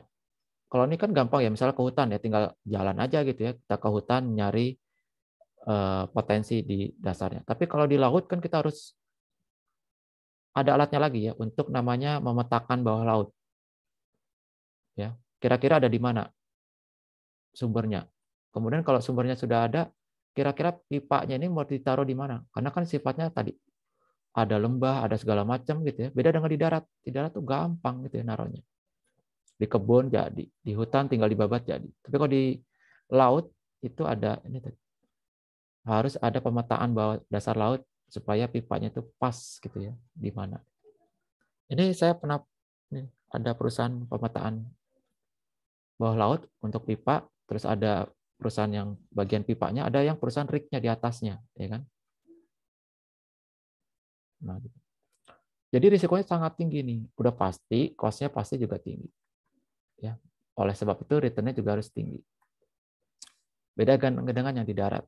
Yang di darat risikonya rendah, return-nya juga rendah. Nah, gitu ya. Nah, jadi kita lihat di sini bahwa ada bias dari penggunaan satu untuk perusahaan dengan masing-masing proyek. Gitu ya, karena beda tingkat cost-nya. Nah, sekarang gimana caranya? Ya, apakah kita harus menggunakan masing-masing proyek dengan masing-masing tingkat bunga, cost-nya, atau tidak? Nah, masalahnya kalau kita gunakan setiap investasi itu pakai WACC, ya, pakai masing-masing sumber dananya dari mana, itu bisa aja. Tapi sepanjang memang jelas, ya kan? Oh, misalnya investasi di Rokan itu dari debt, dari utang. Yang di Semarang misalnya, oh dia dari equity. Jadi udah jelas sumbernya, gampang. Tapi kalau kita lihat kemarin kayak kuliah umum, ya Waskita punya investasi jalan tol A, ya, kemudian pelabuhan, kemudian bandara mungkin. Tapi dari satu sumber, yaitu gabungan dari hutang dan ekuitas, termasuk PNM misalnya ya. Nah ini nggak bisa dipakai nih, ya kan? Jadi nggak bisa diidentifikasi.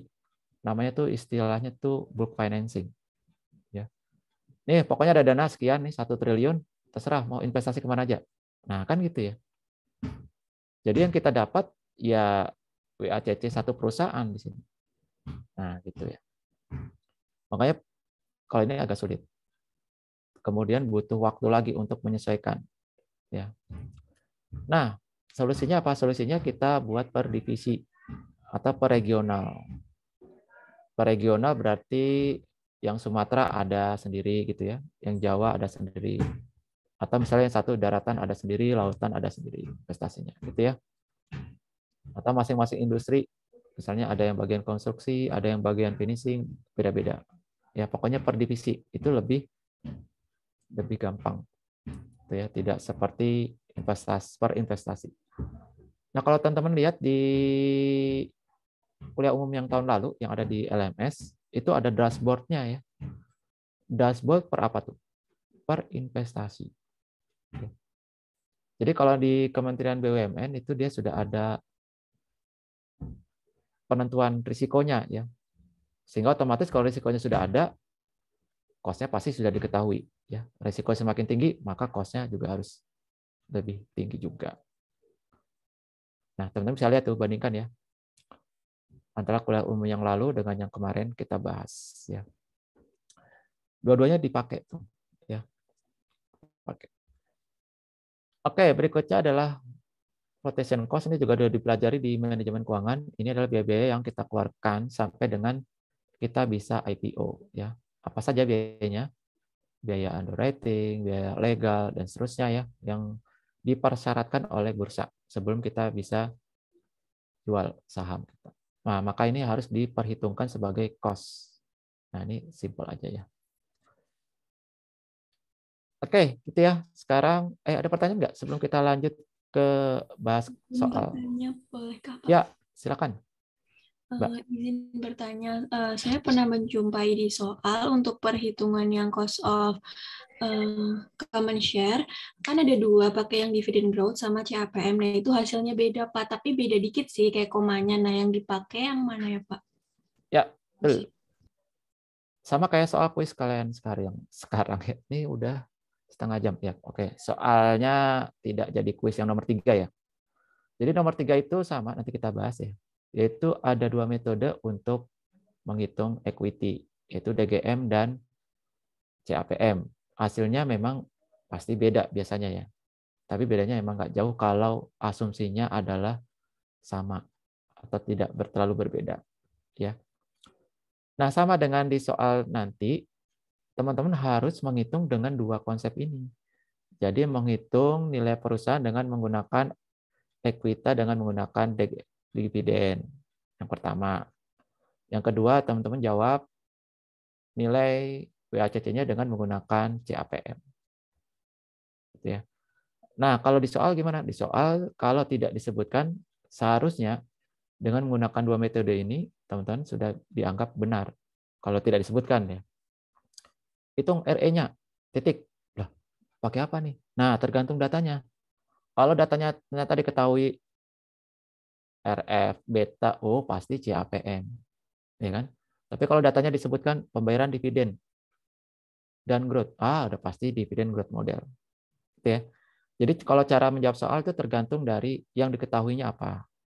Yang pertama, yang kedua, Kalau dua-duanya diketahui, teman-teman bisa menggunakan salah satu atau dua-duanya, walaupun hasilnya akan beda ya.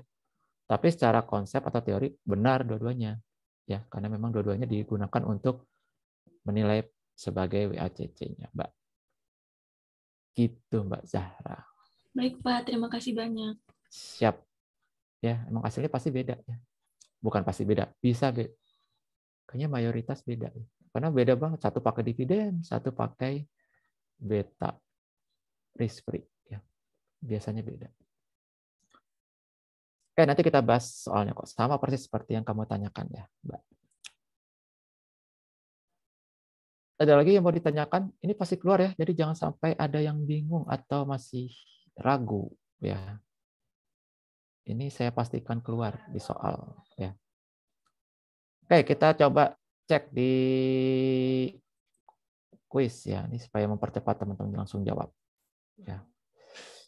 Kita lihat di mana dia kuisnya?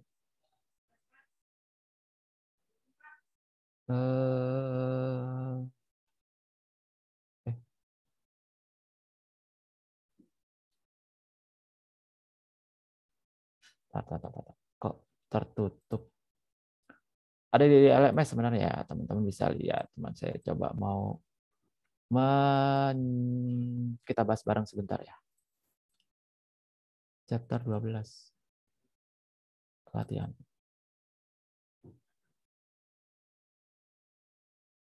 Oke, sekarang kita lihat di sini contohnya.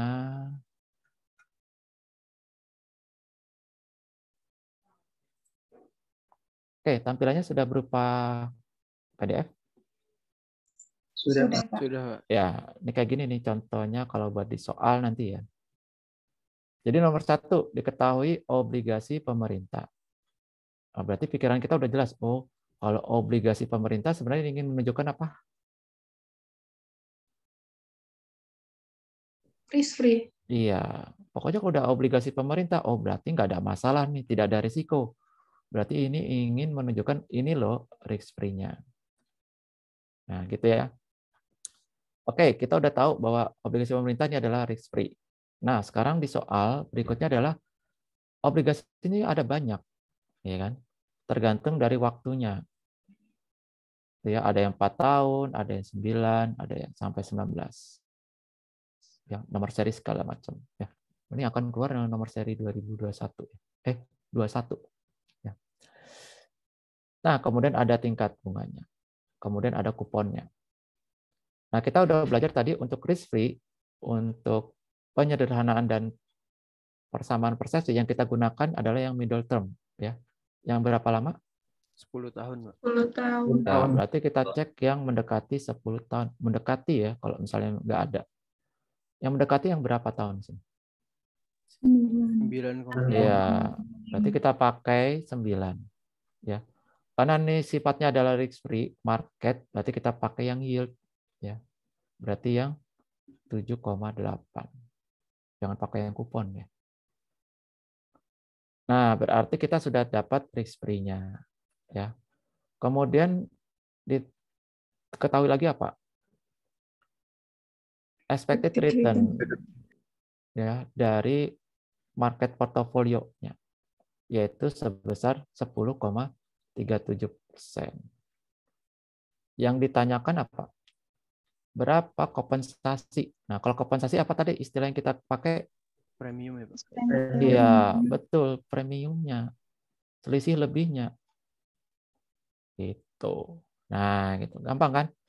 Jadi nomor 1 seperti ini. Teman-teman harus ketahui dulu apa yang diketahui di soal. Kemudian kalau dari beberapa nilai, pilih mana nilai yang seharusnya. Ya, kalau dia risk free, gunakan yang intermediary, yang middle, yaitu 10 tahun. Kalau tidak ada, cari yang mendekati. Ya.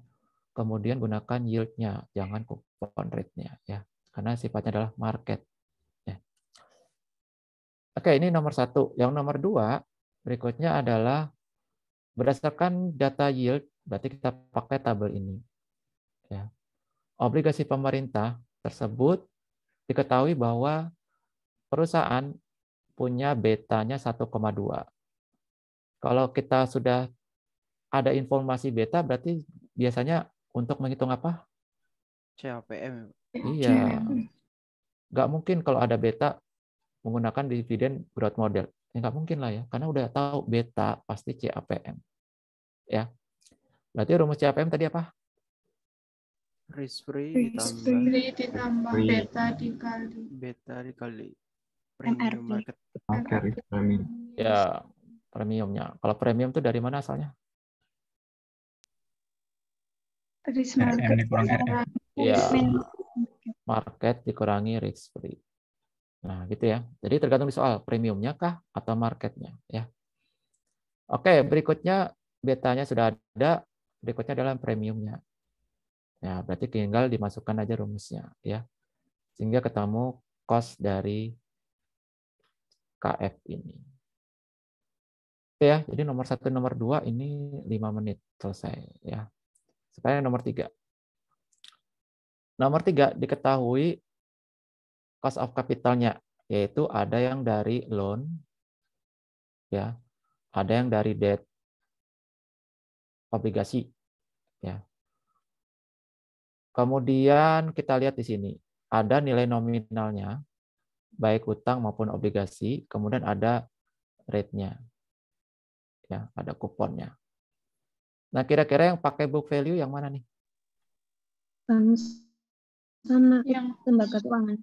Ya, berarti ini pakai book value. Kalau yang pakai market value adalah yang obligasi. Nah, gitu ya.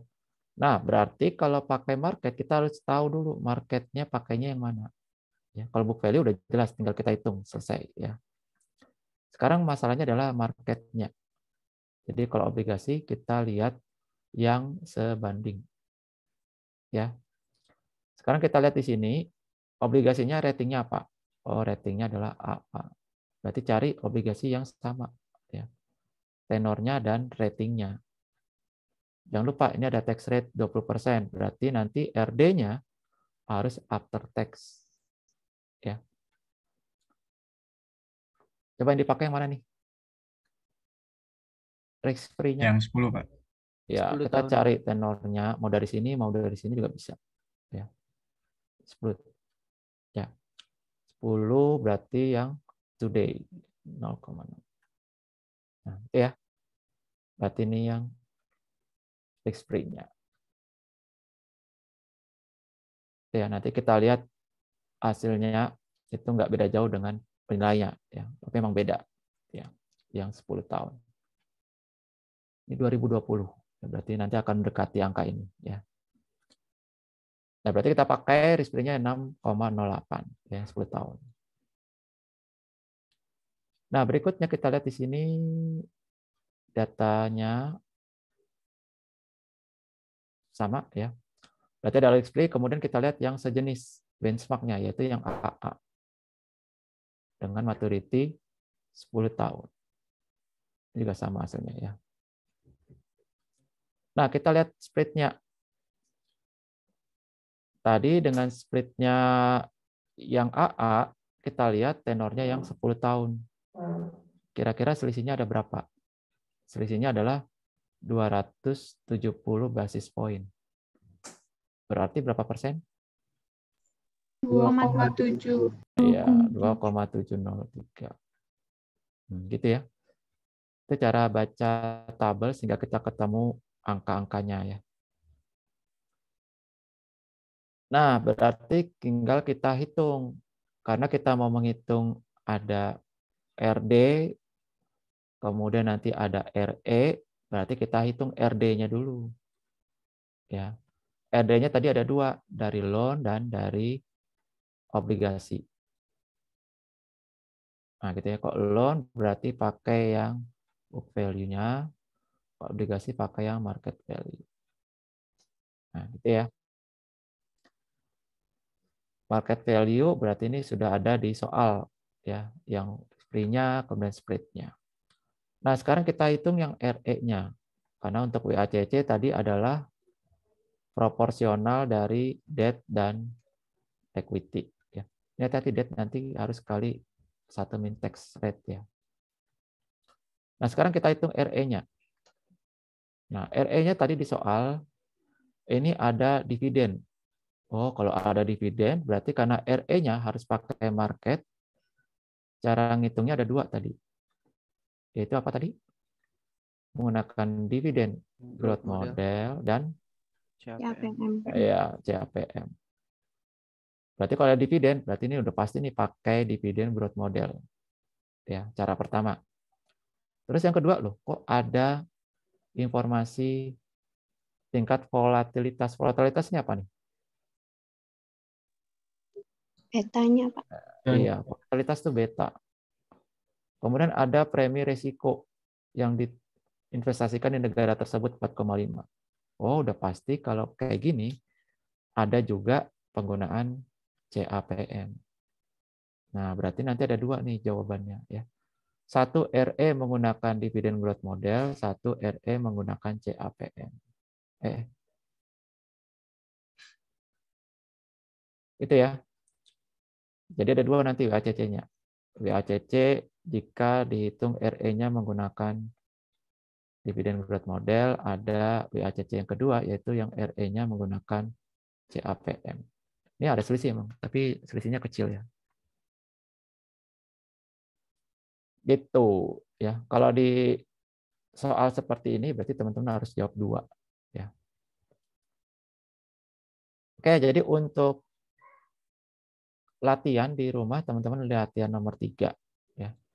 Kalau buat nomor 1 2 bisa selesai nggak sekarang? Jadi nggak usah ada PR maksudnya. Nomor 3 latihan aja bagi yang mau, kalau yang enggak ya nggak apa-apa. Tapi yang nomor 1 2 nih pas 15 menit nih bisa selesai ya. Ya. Halo. Ada yang mengikuti kah? Izin memastikan, Pak. Ya. Berarti untuk kuis yang dikerjain itu nomor 1 dan 2 aja, dan untuk nomor 3 itu untuk latihan mandiri, seperti itu, Pak? Ya, latihan mandiri dan tidak perlu dikumpulkan. Ya. Ya, terima kasih, Pak. Ya, jadi di LMS kalian cukup hitung dan submit nomor 1 dan 2 saja ya. Ini simple, udah saya kasih angka-angkanya udah cepat ini. Ya, habis itu selesai. Ya, nggak perlu ada PR. Kita ketemu 2 minggu lagi ya. Kalau mau minggu ketiga. Kalau mau minggu ini berarti tinggal besok. Sabtu nggak boleh ya. Bukan nggak boleh. Saya udah cuti ya. Ya, tolong nanti diinfokan kapan teman-teman mau pengganti kuliah ya. Oke, ada pertanyaan untuk kuis ya supaya teman-teman nggak ada PR lah. Tapi nomor 3 hati-hati, ini harus dikerjakan ya mandiri walaupun nggak dikumpulin. Ini pasti keluar nih model seperti ini. Supaya familiar kapan yang mana yang mau dipakai angka-angkanya. Mungkin bentuknya tabel seperti ini nanti soal ujian.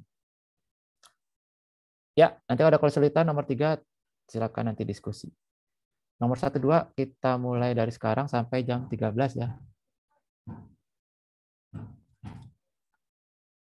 Siap? Oke, kalau udah siap saya coba cek absensinya. Usama mana Usama? 27. Usama kamu belum absen ya? Jonathan. Joe. Hadir, Pak. Oke. Kenapa tadi gagal, Pak? Tadi, Pak. Fabio. Hadir, Pak. Billy. Bill. Hadir, Pak. Kamu nomor berapa, Bill? Oh iya, Pak. Saya Ya lupa ganti. ampun. Saya lupa ganti nama gara-gara habis Zoom teman, Pak. Apa Maaf. tadi namanya? Ya. Aduh. Ya, pantesan kelongkap-longkap nomor kamu. Ya, sip. Berarti udah hadir semua. Selamat mengerjakan. Saya tunggu jam 13 ya. Selamat siang. Sampai jumpa lagi. Semangat belajar ya, teman-teman. KTTA-nya selesaikan. Jangan lengah. Waktu tinggal sebulan loh, ya.